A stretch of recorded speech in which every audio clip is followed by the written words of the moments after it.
Nessa edição, mostro para você a mais nova narrativa do bolsonarismo para continuar implementando a sua estratégia de nunca se defender. Bolsonarista não se defende, bolsonarista ataca. E o Lula, hein? E o Xandão, hein? E qual é dessa vez, Oni? Bom, a desculpa esfarrapada do momento é dizer que o processo está andando rápido demais. Estão criticando o tempo que o ministro Xandão gastou para encaminhar o processo para o presidente da turma, Cristiano Zanin, e inclusive o dia escolhido para a audiência acontecer, que é o dia 25, e até a quantidade de tempo em que todo o processo de julgamento dessa primeira fase vai durar. Sim, e para você que não está sabendo, o ministro Zanin, que é o presidente da primeira turma, já marcou a data para o julgamento do Bolsonaro e vai ser em breve, vai ser no dia 25 desse mês. E não vai ser aqueles julgamentos que vão demorar uma vida inteira. Vai ser em 2 dias. Haverão 2 sessões no primeiro dia e no segundo dia, se for necessário, haverá uma terceira e serão 2 dias consecutivos. Esse julgamento, eu lembro a você, não é o julgamento final, é o julgamento da aceitação da denúncia, tá? Mesmo assim, eles estão criticando a velocidade. Você que acompanha aqui de verdade sabe que, na realidade, tudo que está acontecendo com o Bolsonaro está esperando todo o tempo possível, muito mais do que aconteceu com o Lula. E, inclusive, deixaram de fazer tudo isso na véspera das eleições para não prejudicar eleitoralmente o povo dele. Todos os prazos regimentais estão sendo respeitados e, pelo contrário,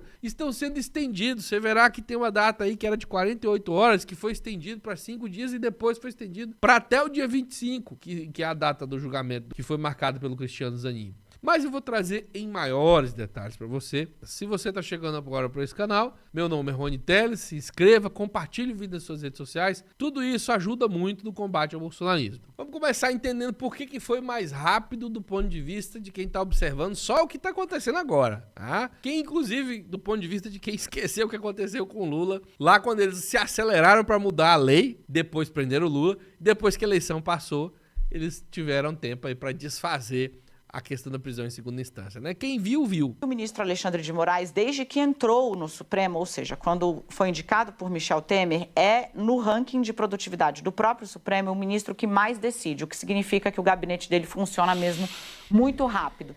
Então vai ser complicado, complexo, situar a crítica pela celeridade no contexto de alguém que sempre tem como meta e marca ser o ministro que mais decide. Mas aí você diz, beleza, ele rapidamente entregou ali, a PGR soltou a resposta dela sobre as alegações das defesas por volta de 11 da manhã e por volta das 5 da tarde o Alexandre de Moraes despachou para a turma, pedindo o quê? Para que se marcasse o julgamento. Esse processo, gente, é burocrático, é uma assinatura, é um ato burocrático, foi o que o ministro fez. E aí o Supremo está com pressa? O ponto de partida, você precisa saber que, não existia nenhuma outra denúncia para ser analisada pelo plenário da primeira turma físico na fila dela. A única denúncia que figurava lá para ser analisada pela primeira turma era a denúncia contra o ex-presidente Jair Bolsonaro e o seu grupo de aliados. Por uma ironia do destino, 3 pessoas do PL, os 3 deputados acusados de vender emenda, poderiam ter contribuído para o adiamento desse caso. Por quê? Eles também foram levados a julgamento pelo ministro Cristiano Zanin, que nesse caso é o relator do caso da venda de emendas desses 3 deputados do PL, né, para o plenário físico, onde os ministros falam seus votos e as defesas e a acusação também. Mas numa estratégia dos advogados, os 3 deputados do PL, o partido do Bolsonaro, eles pediram, não, a gente não quer sustentar oral, não, a gente vai no plenário virtual mesmo, a gente vai mandar tudo por escrito, reduzindo a exposição dos réus, desses 3 deputados. Agora já tem maioria para transformá-los em réus, né? Então esse caso saiu, era o único que estava na frente, só ficou o do Bolsonaro. Detalhe, o ministro subverteu a própria regra. Ontem, durante a sessão, no intervalo, os ministros da primeira turma se reuniram. E Zanin disse, veja, o caso é rumoroso, eu não vou tratar isso com 5 dias, que é a nossa regra aqui, vamos jogar para o final do mês, vai ter pelo menos o dobro do prazo à defesa. E aí, para abraçar o terceiro ponto, né? Por que uma sessão extra? Para garantir 2 horas e meia de sustentações orais, no mínimo.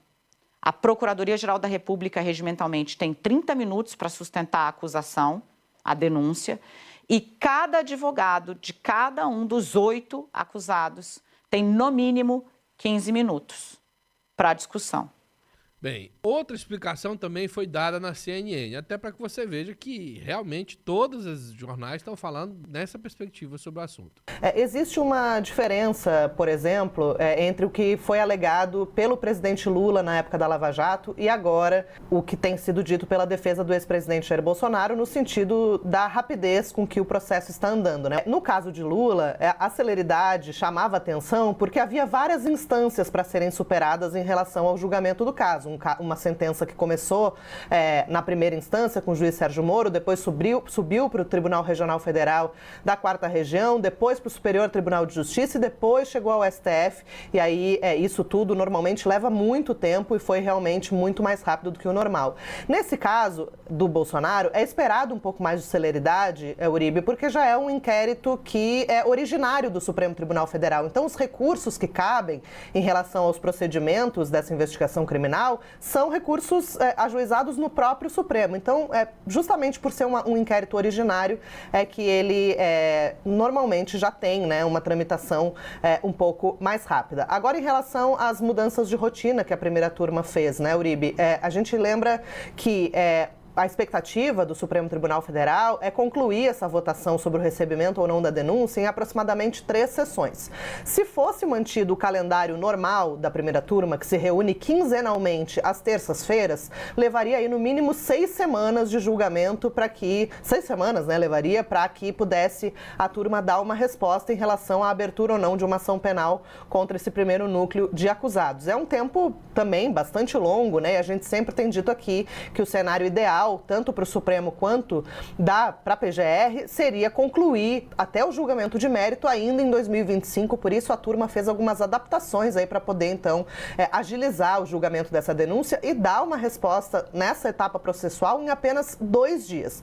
Então, o que fez o ministro Cristiano Zanin, presidente da primeira turma, algumas horas depois que o processo foi liberado para julgamento pelo ministro relator Alexandre de Moraes? Zanin convocou 2 sessões extraordinárias. Então, a primeira turma vai se reunir no dia 25 de manhã e de tarde e depois na quarta-feira pela manhã e espera nessas 3 sessões, então, concluir a votação. A primeira parte, né, na terça de manhã, deve ser dedicada a sustentações orais, né, tanto das defesas dos 8 acusados nesse primeiro bloco, quanto a sustentação oral da própria Procuradoria-Geral da República e nas outras sessões devem ser, então, colhidos os votos dos ministros, a começar, é claro, pelo relator, ministro Alexandre de Moraes, que deve ler, né, um extenso relatório a respeito das investigações e depois também proferir um voto que também é esperado que seja longo e aí em seguida votam os demais ministros da turma, Luiz Fux, Carmen Lúcia, Cristiano Zanin e Flávio Dino. Muito bem, nem mesmo o PIG, o Partido da Imprensa Golpista, teve condições de dar aval para o bolsonarismo dessa vez. Não tem o que fazer. Quem acompanhou os processos do presidente Lula, viu as investigações, viu a Lava Jato cometer roubo um em cima de outro, viu a Globo fazer propaganda anti-Lula e acabar com a sua reputação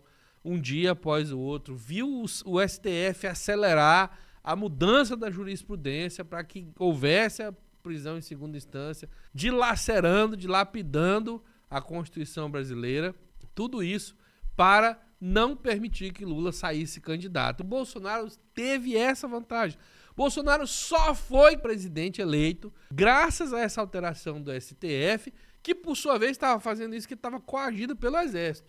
Tinha milico pressionando os ministros para fazerem isso e o Moro mentindo com seus vazamentos de áudio, que depois foram revelados o contexto completo e desdiziam a narrativa que ele fez todo mundo acreditar. Bem, então é isso. No caso do Bolsonaro, tá levando tempo demais. Bom, então são essas informações que a gente tem nessa edição. Considere, se você tá desempregado, procurando uma forma de trabalho, te garanto que é possível ganhar dinheiro pela internet. Então, se você quer começar a ter uma renda, eu te garanto, dá para receber.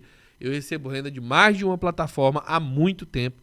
Rendas que dá para comprar carro, moto, casa, viver sua vida. Confira o link no primeiro comentário fixado, dá uma olhadinha. Adquira o produto, o Clayson vai atender você e vai explicar para você como é que isso funciona. Até mais, um abraço, fui.